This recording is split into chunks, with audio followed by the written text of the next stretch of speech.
Hello everyone.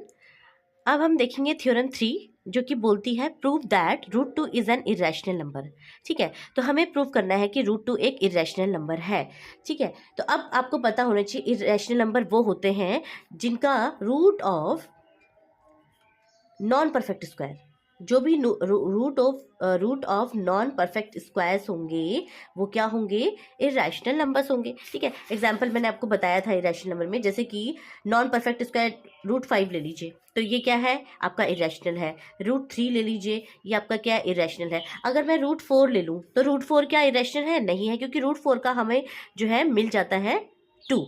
ठीक है, तो इसका स्क्वायर रूट मिल गया, यानी कि इरेशनल नंबर नहीं है। इसको 2/1 की फॉर्म में लिख सकते हैं, ये क्या है, रैशनल नंबर है। आई होप आपको ये रैशनल नंबर समझ में आया होगा। तो हमें प्रूफ करना है √2 एक क्या है, इरेशनल नंबर है। अब हम इसका प्रूफ देखेंगे। तो ध्यान रखिए, जब भी हम कोई थ्योरम करते हैं तो हम उसका हमेशा कॉन्ट्राडिक्ट लेते हैं, मतलब ऑपोजिट लेते हैं। अगर इसमें इरेशनल प्रूफ करना है तो हम बोलेंगे कि लेट सपोज √2 क्या है, एक रैशनल नंबर है। तो फर्स्ट स्टेटमेंट हमारा यही होगा, let suppose √2 is an is a rational number। ठीक है, अब देखिए रैशनल नंबर को हम किस फॉर्म में लिख सकते हैं, a/b की फॉर्म में लिख सकते हैं। तो √2 इज इक्वल टू a/b इस फॉर्म में। मैंने आपको बताया था a और b क्या है, इंटीजर्स है। a और b क्या है, इंटीजर्स है, और जिसमें जो b है वो कभी भी 0 नहीं होगा। आई होप आपको यहाँ पे ये समझ में आया होगा। अब a और b ऐसे नंबर्स हैं जो कि को प्राइम्स है। क्या है, को प्राइम्स। अच्छा, को प्राइम्स नंबर वो होते हैं जिनका कोई भी कॉमन फैक्टर नहीं होता है। तो ये लिख सकते हैं which have no common factor except 1। ठीक है, एक्सेप्ट 1, यानी 1 के अलावा कोई भी कॉमन फैक्टर नहीं होगा। अब हमने इस लाइन को ध्यान में रखते हुए इस जो डेरिवेशन है इसको प्रूफ करना है। ठीक है, मतलब इस चीज को हमने एक्सप्रेशन को प्रूफ करना है। तो हम क्या करेंगे, इस इक्वेशन, ये फर्स्ट इक्वेशन है, स्क्वायरिंग बोथ साइड करेंगे। क्या करेंगे, स्क्वायरिंग बोथ साइड। ठीक है, स्क्वायरिंग बोथ साइड करेंगे तो √2 का स्क्वायर a/b का होल स्क्वायर, तो आपके पास आ जाएगा 2b² a²। ठीक है, यहाँ पे b इधर चलाएगा, ये स्टेप मैंने एक स्टेप मिस किया है, तो b² जो है इधर चलाएगा, 2b² a² आ गया। अब इसमें से हम क्या करेंगे, b² is equal to a²/2। अच्छा, ये वाला जो है, इससे पहले जो थ्योरम 2 मैंने करवाई थी वो आपको समझ में आया होगा। उसमें क्या था कि जो ये 2 है ये डिवाइड कर रहा है, 2 डिवाइड्स a²। तो यानी कि हम बोल सकते हैं 2 डिवाइड्स a ऑल्सो। ठीक है, तो अब देखिए a/2, ये जो 2 है, ये जो 2 है a को भी डिवाइड कर रहा है, और माना कि हमारे पास कोई भी नंबर इसको सॉल्व करके m आ जाता है, तो a की वैल्यू क्या आ जाएगी, 2m आ जाएगी।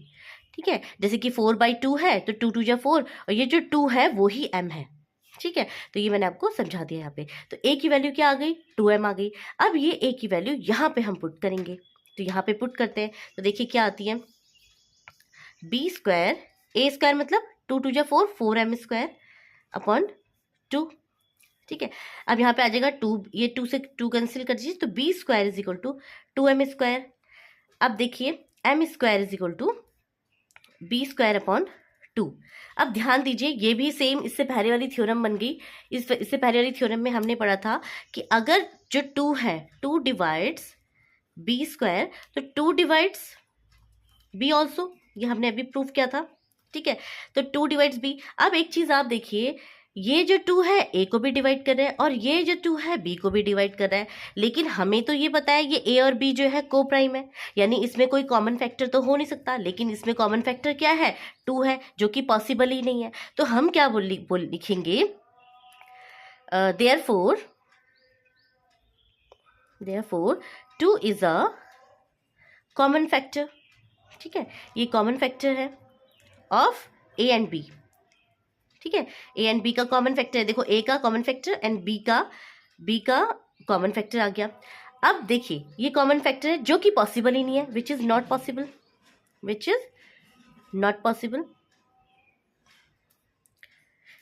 क्यों नहीं है, क्योंकि as we have taken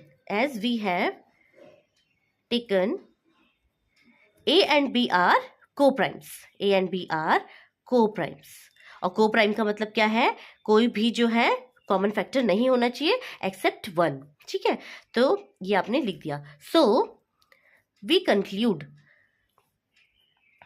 conclude that root 2 is an irrational number।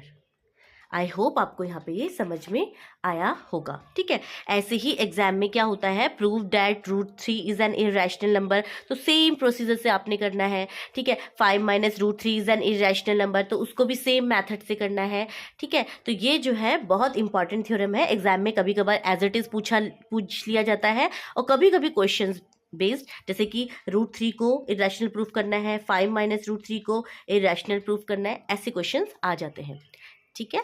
I hope आपको ये क्लास अच्छी लगी होगी। Thanks for watching.